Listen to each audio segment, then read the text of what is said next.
is petroleum in my life? Like, where is it? What is it? Why is it there? This is going to be a little bit of a GCSE high school geography mixed in with a little bit of Marvel, if any of you watched Agents of S.H.I.E.L.D. We're spending a lot of time over the current period talking about petroleum and petroleum in skincare, and it kind of occurs to me that we say it like we just know what it is. What is it? And I realise that this deviates from skincare, but for Organic Life and the Organic Life series, like, this is about your whole world, and our world is so based around the petroleum industry that I really think it's worth revisiting that school.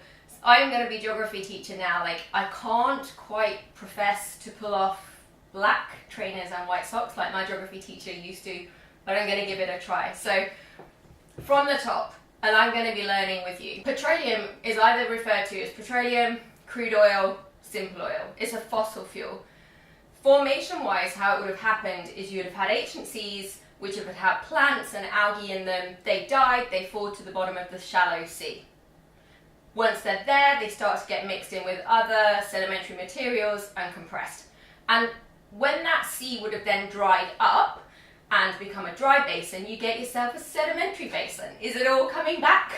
Is it like school time again? So you have that sedimentary basin. If you then add millions of years, what happens is the base of that shallow sea, the basin, is getting massive compression. So from the core of the earth, the mantle, and the ridiculous temperatures upwards, and then the tons and tons of rock on top.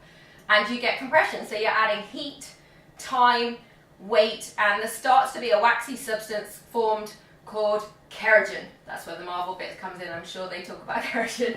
And if you then add more heat, more time, more pressure, that goes through a process called catagenesis, and you get hydrocarbons. Now, hydrocarbons are chemicals that are simply made of hydrogen and carbons together, and most fossil fuels, that's the process for making all the fossil fuels like coal, gas, crude oil, the petroleum that we are talking about. You have made yourself a fossil fuel. Now, where are they?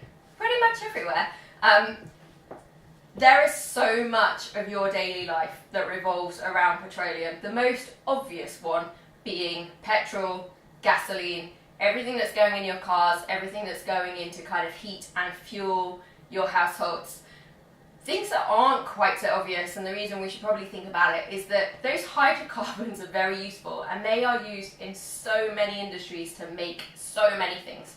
So just looking around where I am now, like fridges, shoes, like that material that they use on your backpacks, most of the beauty industry. If you haven't watched my video on beauty products and why petroleum is used so much in beauty products, you need to go and check that one out. And I wanted to make this for you because it's just one of those words, petroleum, that it's just said like you should know what it is, and I want you to make sure you really do know what it is, because it's pretty much one of the major functions that makes our world go round at the moment, and one of the leading things in world economics as well. The crude oil then is sitting around in these basin-like reservoirs, and when you see images of drilling platforms, that's what they're doing. They are literally drilling down to find that oil, and there are kind of, there's drilling for oil all over the world, but there's like three major kind of function sectors, which is like West Texas, Brent Crude, which is across from Scotland to Norway, and then Dubai, Oman, and they tend to set the like price and the rankings of the oil, but it does happen all around the world. Now, the reason you hear about it a lot in terms of the environment, and this is where the Organic Life bit kicks in, is that obviously with a fossil fuel, when it is burned to produce energy, you get CO2, you get carbon dioxide, greenhouse gases, and that is what's messing with the Earth's temperature and the ozone layer and everything that all the environmentalists are worried about. So that's how it really links to environmental damage. Now, the other thing is, they are going to run out. There's estimates of different timing on it. Like, I've read one recently where they said they reckon it's going to be like 2050. It's used in the beauty industry all the time because it's cheap and inert, like it is never going to disappear. It will disappear. So that's something to consider, and why the world is trying to look for definitely other renewable and more friendly energy sources. They are going to disappear. They are everywhere, I was just thinking of some other places that I was thinking of. Anesthetics, life jackets. I mean, the list is just endless. And go and check out your beauty bottles tonight and look out for the word paraffinium liquid in or propylene glycol.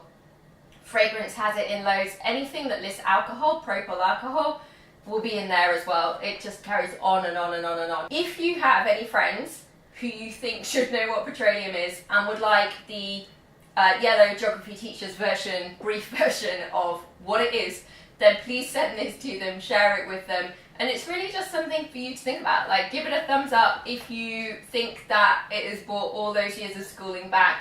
And if there's anything else like this from a world perspective that you would like just a very top line Kirsty version of, then let me know in the comments. I would love to know if there is anything you'd like me to do the next video on in the Organic Truth series.